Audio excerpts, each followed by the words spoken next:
Hello everyone, আসসালামু আলাইকুম। সবার কি অবস্থা, কেমন আছেন? তো ঈদ উপলক্ষে আমাদের বাসায় আসা আর বাড়িতে এসে দেখি যে আমাদের বাগানের সব আম এক এক করে পেকে গেছে আর এই তো গাছের নিচে ঝরঝর করে পড়ে যাচ্ছে। তো আমরা ফ্যামিলির সবাই মিলে চলে গেলাম আজকে আম বাগানে, কারণ আম নামাবে, আমরা সেগুলো দেখবো এই কারণে। এইদিকে দেখি যে এসে দেখি ছাগলও ভাই আম খায়। যাই হোক, এদিকে আমের অবস্থা আমাদের একদমই খারাপ, কারণ আম গাছের সব আমি পেকে গেছে। পাকা শুরু করলে সেই আম কিছুতেই গাছে রাখা যায় না, কিছুদিনের মধ্যেই সব আম পড়ে পড়ে শেষ হয়ে যায়।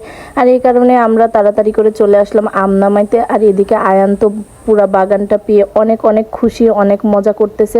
এদিকে আমরা পরিবারের প্রায় সবাই মিলে চলে আসছি মূলত আম বাগানটাই দেখতে, কারণ ছোটবেলায় অনেক অনেক স্মৃতি আছে এই বাগানগুলোর মধ্যে। ছোটবেলায় আমরা চাচাতো ভাই বোনেরা সবাই মিলে ঝিনুক ফুটা করতাম ঘষে ঘষে, আর সেই ঝিনুক দিয়ে আমগুলো ছিলে লবণ মরিচ মেখে আমরা খুব মজা করে আম মাখা খেতাম।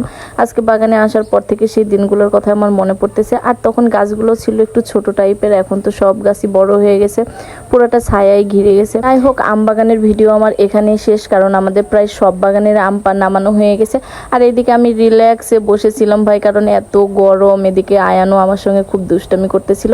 ভিডিওটা কেমন হলো অবশ্যই কমেন্ট করে জানাবেন। আর সবাই ভালো থাকবেন, সুস্থ থাকবেন। আল্লাহ হাফেজ।